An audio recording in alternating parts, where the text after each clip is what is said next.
Varicose veins కి సరైన చికిత్స కోసం సంప్రదించండి ఎవిస్ హాస్పిటల్. నమస్తే గురుగారు. శ్రీమాత్రే నమః.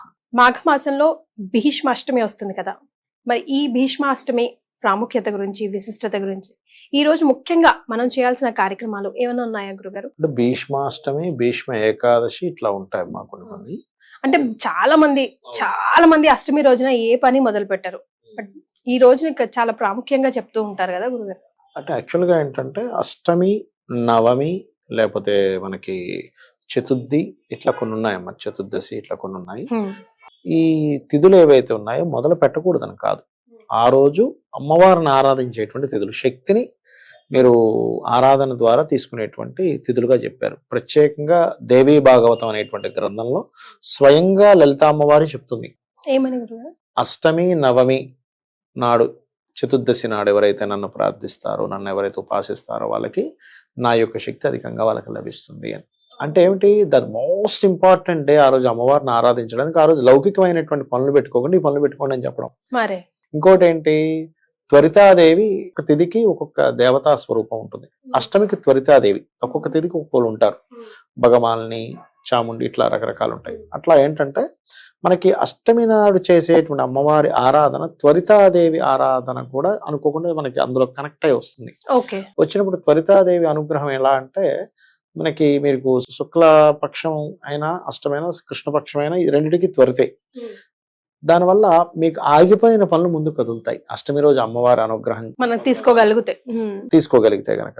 అయితే ఇక్కడ భీష్ముడికి సంబంధించినటువంటి విషయం గనక చూసుకున్నట్లయితే, భీష్ముడిని ఒక విషయంలో ఎప్పుడు ఆరాధించాల్సిన కొన్ని విషయాలున్నాయి. భీష్ముడిని తలుచుకుంటూ, భీష్ముడిని గనక మనం ఇప్పుడు తర్పణాలు వదులుతుంటారు చూసారా, వదిలేటప్పుడు భీష్ముడి పేరు చెప్పుకొని కూడా వదులుతారు.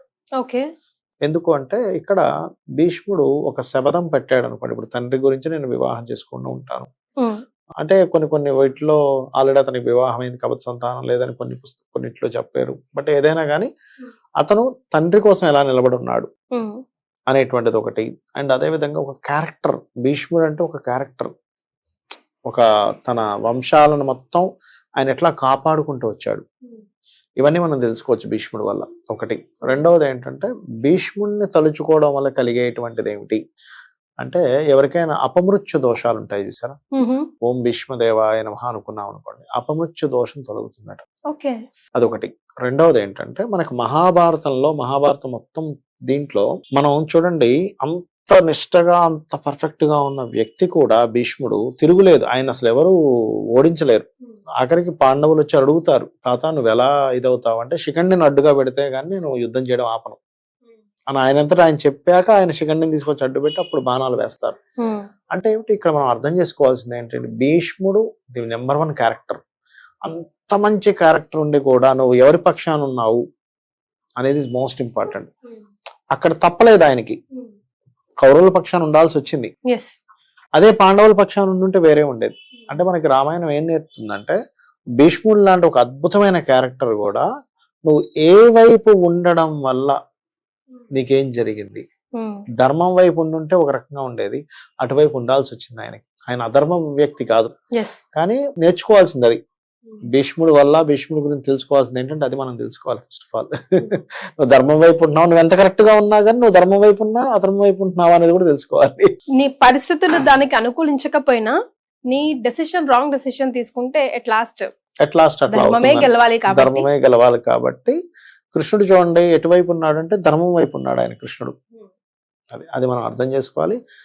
భీష్ముడికి సంబంధించిన తర్పణాలు వదులుతుంటారు చూసారా, భీష్మ ఏకాదశి రోజు ఉపవాసం ఉంటారు, భీష్మాష్టమి అంటున్నారు. ఇట్లాంటి టైంలో కూడా కొంతమంది తర్పణాలు వదలటము, భీష్ముడిని ధ్యానం చేసుకోవడం చేసినప్పుడు ఏమవుతుందంటే, ఒకటి వంశాభివృద్ధి, అపమృత్యు దోషాలు తొలగడము. భీష్ముడు ఏంటంటే చిరంజీవి, అష్టవసువుల్లో ఒకరాయన.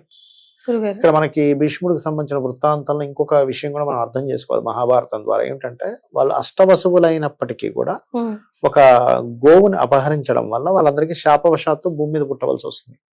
అందులో మిగతా వాళ్ళందరికీ కూడా అంటే కొంచెం సేపు ఏదో అలా పుట్టి గంగ ద్వారా మరలా వెంటనే అయిపోతుంది. కానీ ఈయన మాత్రం మెయిన్ పర్సన్ గా అయ్యి ఇతను ఇంతకాలం భూమి మీద ఇంత నడిపించాల్సి వచ్చింది. అంటే ఏమిటంటే మనం కర్మ అనేటువంటిది ఎవరిని వదలదు. ఎస్. ఆ కర్మ చేసే అష్టవసువులైనా దేవతలైన ఎవరైనా సరే కర్మకు బద్దులే.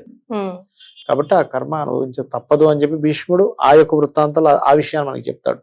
అంటే ఇవన్నీ ఏంటంటే మహాభారతం కానీ రామాయణం కానీ మనము అర్థం చేసుకోవడానికి, ఓహో ఓకే ఈ కర్మనేటి నేను ఏదో పుడింగిని కాదు, నేను ఏదో భూమి మీద పుట్టాను, 4 బిల్డింగ్లు ఉన్నాయి, 4 కార్లు ఉన్నాయి, నాకేదో పదవి ఉందంటే సరిపోదు. కర్మ వెంటాడుతుంది. ఎస్.